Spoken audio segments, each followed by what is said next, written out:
అందరికీ నమస్తే అండి. ప్రశ్న రావణ్ కేసు చాలా సున్నితమైనది. చాలా ముఖ్యమైన కేసు. దేశంలోనే ఒక కొత్త అరుదైన కేసు. ఎందుకంటే దేశంలో ఏ సోషల్ మీడియా యాక్టివిస్ట్ మీద కూడా, ఏ యూట్యూబర్ మీద కూడా ఓపా చట్టం కింద కేసు నమోదు చేయలేదు. దేశద్రోహం కేసు పెట్టలేదు. సో ఈ కేసుని పోలీసులు ఎలా సమర్థించుకుంటారు? ఈ సెక్షన్ల కింద ఈ కేసు నమోదు చేయడానికి ఉన్న కారణాలను పోలీసులు ఏ విధంగా నిరూపించుకోగలరు? అసలు కోర్టు ఈ సెక్షన్లు అతనికి ఆపాదిస్తాయా లేదా? కోర్టు ఒప్పుకుంటుందా లేదా? భవిష్యత్తులో ఈ పరిణామాలు, ఈ కేసుకు సంబంధించిన పరిణామాలన్నీ చాలా ఇంట్రెస్ట్‌గా ఉంటాయి. మేబీ కొన్నేళ్ల తర్వాత ఈ కేసును కొట్టేయచ్చు. లేదా కొన్నేళ్ల తర్వాత ఈ కేసులో, ఈ సెక్షన్‌లో భాగంగా అతనికి శిక్ష అయినా పడవచ్చు. ట్రయల్ జరిగే కొద్దీ కొన్ని సంవత్సరాలు పడుతుంది. ఇది అంత ఈజీగా తేలే విషయం కాదు. ఈలోగా దీన్ని ఎవరికి నచ్చినట్టు వాళ్ళు వాడుకుంటున్నారు ఈ కేసుని. సరే, రావణ్ అనే వ్యక్తి ప్యూర్లీ నోటి దొరద, ప్యూర్లీ అతని భావజాలం కరెక్ట్ కాదు, సమాజానికి కరెక్ట్ కాదు, హానికరం, మతాల మధ్య అండ్ ఒక మతాన్ని టార్గెట్ చేస్తూ, ఒక ధర్మాన్ని టార్గెట్ చేస్తూ, కొంతమంది దేవులని, హిందూ ఇతిహాసాలని, పురాణాలని టార్గెట్ చేస్తూ అతను చేసిన వ్యాఖ్యలు ఏమాత్రం క్షమార్హం కాదు. కాబట్టి అతను కొన్ని చట్టాల కింద, కొన్ని సెక్షన్ల కింద శిక్షార్హుడే.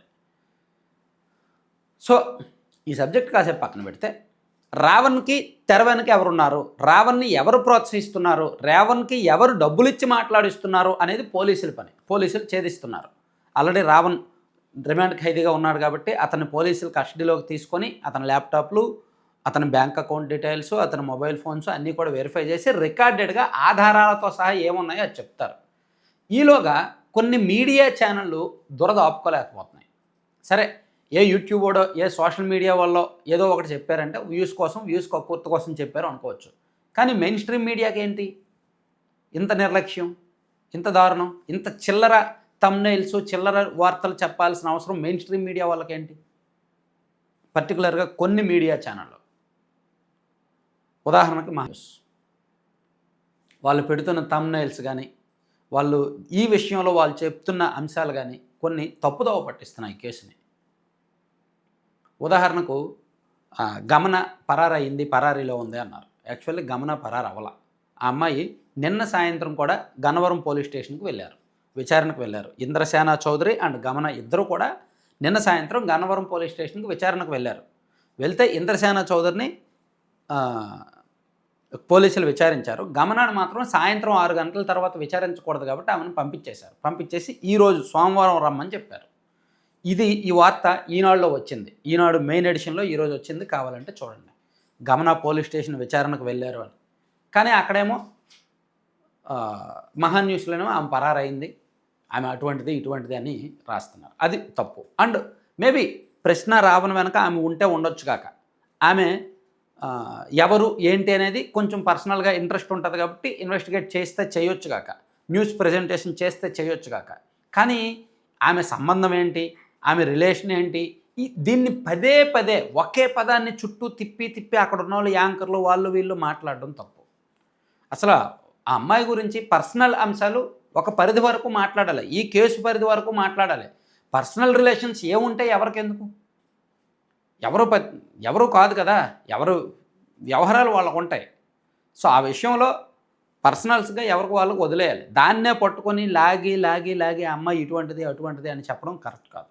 నేను ఆ డిబేట్ చూస్తున్నప్పుడు ఈ రిలేషన్ గురించి వాళ్ళు కొంచెం మరీ వ్యంగ్యంగా వక్రీకరిస్తూ మాట్లాడారేమో అనిపించింది.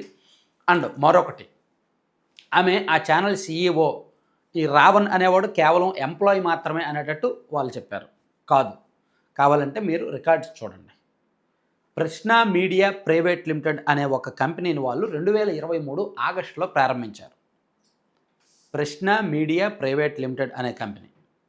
మీరు ఆ కంపెనీ డైరెక్టర్లు ఎవరు అనేది చూస్తే రావణ్ బచ్చలకూరి అనేవాడు ఆ కంపెనీ డైరెక్టర్. అండ్ నాగరాజు వాల్వా అనే ఇంటి పేరు ఏదో ఉంది, మీరు చూడండి పక్కన. వాళ్ళిద్దరూ ఆ కంపెనీలో డైరెక్టర్లు. గమన ఆ కంపెనీలో CEO కాదు, డైరెక్టరు కాదు. వీళ్ళిద్దరే డైరెక్టర్లు, రావణ్ అండ్ నాగరాజు, వీళ్ళిద్దరే డైరెక్టర్లు. గమన ఓన్లీ అన్అఫీషియల్ రోల్ మాత్రమే ఆ ఛానల్లో. నేను రికార్డెడ్గా చెప్తున్నా. అండ్ ఈ జోసెఫ్ బచ్చలకూరి రావణ్గా ఎలా మారాడు అనేది కూడా నేను 2023లో అతను ఏ విధంగా పేరు మార్చుకున్నాడు అనేది కూడా తెలంగాణ ప్రభుత్వం ఇచ్చిన అఫిడవిట్ని నేను మొన్న చూపించాను, ఇప్పుడు కూడా మీకు చూపిస్తున్నాను. సో ఇక్కడ మెయిన్ స్ట్రీమ్ మీడియా వాళ్ళు కొంచెం బాధ్యతాయుతంగా ఉండాలి. తప్పుదోవ పట్టించకూడదు కేసుని. ఆమె పరారైంది, ఆమె అటువంటిది, ఆమె ఇటువంటిది, ఆమె వాళ్ళతో మాట్లాడుతుంది, ఆమె వీళ్ళతో మాట్లాడుతుంది, ఇవన్నీ చెప్పకూడదు. అసలు రావణ్ జైల్లో ఉన్నప్పుడు ఎవరు కలిశారు? వైసీపీ నాయకులు ఎవరు కలవాల. ఈవెన్ గమన కూడా రిమాండ్ ఖైదీగా రావణ్ నెల్లూరు వెళ్ళాక కలవలేదు. అతని ఫ్రెండ్స్ ఎవరో ఒక ముగ్గురు కలిశారు, వేరే ఫ్రెండ్స్ కలిశారు, అండ్ ఒక అడ్వకేట్ కలిశారు అంతే. అదొకటి. అలాగని నేను రావణ్కి గమనాకి సంబంధం లేదని చెప్పట్లా. ఆ టీంలో మెంబరే ఆమె అండ్ జగన్మోహన్ రెడ్డి గారిని కలిశారు. ఇప్పుడు ఆ ఛానల్ ఓనరు లేదా ఆ మీడియా హౌస్లో ఒక డైరెక్టర్ అరెస్ట్ అయినప్పుడు ఆ టీంలో నెంబర్ 2 పొజిషన్లో ఉన్న గమన ఆ రావణ్ని బయటకు తీసుకురావడానికి లాయర్లతో మాట్లాడడమో లేదంటే రాజకీయంగా తనకున్న పరిచయాలు వాడుకోవడం అనేది సర్వసాధారణం. కానీ ఆమెను టార్గెట్ చేసి వ్యక్తిగతంగా వెళ్లాల్సిన అవసరం లేదు. ఇలా వెళ్ళే క్రమంలో తప్పుదోవ పట్టించేలా వార్తలు ఇవ్వాల్సిన అవసరం లేదు అంటాను నేను. సో అర్థం చేసుకున్న వాళ్ళకి అర్థం చేసుకున్నంత. ఆమె డైరెక్టర్ కాదు, రావణ్ అనేవాడు డైరెక్టర్. ఆ కంపెనీకి ఫండింగు అండ్ అక్కడ ఇంద్రసేన చౌదరి, ఈ ఉమామహేశ్వర నాయుడు ఎవరంటే ఈ మధ్యనేని ఉమామహేశ్వర నాయుడు వాళ్ళ సోదరుడే ఇంద్రసేన నాయుడు. వీళ్ళిద్దరూ కూడా కళ్యాణదుర్గం నియోజకవర్గం. ఉమామహేశ్వర నాయుడు గారు 2019 ఎన్నికల్లో టీడీపీ నుంచి పోటీ చేసి ఓడిపోయారు. ఆ తర్వాత 4.5 ఏళ్ల పాటు ఆయనే ఇన్ఛార్జ్గా ఉన్నారు అక్కడ టీడీపీకి. కానీ 2024 ఎన్నికల్లో ఆయనకు సీటు దక్కకపోవడంతో ఆయన పార్టీకి రిజైన్ చేసి వైసీపీలో జాయిన్ అయ్యారు. వైసీపీలో జాయిన్ అయ్యాక అప్పుడు జగన్మోహన్ రెడ్డి గారు ఆయన్ను కేంద్ర కమిటీ సభ్యుడిగా నియమించారు. అండ్ ఇంద్రసేననేమో రాష్ట్ర పదవి ఏదో ఇచ్చారు, రాష్ట్ర కార్యదర్శి ఏదో పదవి ఇచ్చారు. సో వీళ్ళకి హైదరాబాద్లో ఉన్న బిల్డింగుల్లో భాగంగా ఆ బిల్డింగ్లో ఒక ఫ్లోర్ ఈ ప్రశ్న టీంకి కేటాయించారు. ఎందుకు కేటాయించారంటే గమన వీళ్ళందరిది ఒకే సామాజిక వర్గం. ఈవెన్ రావణ్ కూడా కమ్మ సామాజిక వర్గం. ఏదో జోసెఫ్ అని పేరుంది కదా కాబట్టి అతను ఎస్సీ అనడానికి లేదు, అతను కమ్మ సామాజిక వర్గం. కమ్మ సామాజిక వర్గంలో ఈ పేర్లు ఉన్న వాళ్ళు చాలామంది ఉన్నారు, ఇటువంటి పేర్లు ఉన్నవాళ్ళు. కమ్మ సామాజిక వర్గంలో పాస్టర్లు లేరా? కమ్మ సామాజిక వర్గంలో బిషప్పులు లేరా? ఉన్నారుగా. సో ఆ సామాజిక వర్గం ఈ సామాజిక వర్గం సంబంధం లేదు. వాళ్ళు మతం మారిన తర్వాత సామాజిక వర్గానికి సంబంధం లేదు అంతే. రావణ్ అనేవాడు అంతకుముందు కమ్మ సామాజిక వర్గమే. కాకపోతే చిన్న డానియల్ దగ్గర నుంచే వీళ్ళకి సామాజిక వర్గం, ఎప్పుడైతే వీళ్ళు మతం మారారో ఇంకా సామాజిక వర్గం వదిలేయాల్సిందే, కులం వదిలేయాల్సిందే. లేదు కులం మాట్లాడతామంటే మాత్రం అతను కమ్మ సామాజిక వర్గం, అతను ఎస్సీ కాదు. అండ్ గమన కూడా అదే సామాజిక వర్గం. అండ్ ఇంద్రసేన నాయుడు, ఉమామహేశ్వర నాయుడు వాళ్ళు కూడా అదే సామాజిక వర్గం. సో వీళ్ళందరికీ సామాజిక వర్గ లింక్స్ ఉన్నాయి అండ్ లోకల్లో కొంత బంధుత్వం ఉంది.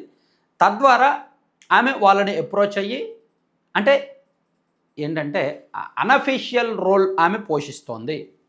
బ్యాక్ అండ్ ఫండ్స్ సేకరణ, తనకున్న రాజకీయ లింకులతో ఫండ్స్ సేకరణ, తనకు తెలిసిన వాళ్ళ ద్వారా ఫండ్స్ సేకరణ, అండ్ రావణ్ కూడా తన కంటెంట్ ద్వారా, తన తెలివితేటల ద్వారా, తన మాట తీరు ద్వారా కొంతమందిని కలిసి ఫండ్స్ సేకరణ, అలా వీళ్ళు ఫండ్స్ సేకరించి ఒక టీంని, ఒక ఆఫీస్ని నిర్వహించుకుంటూ వస్తున్నారనమాట. సో నేను ఫైనల్గా చెప్పేది ఏంటంటే తప్పుదోవ పట్టించొద్దు, తెలిసినట్టు చెప్పండి.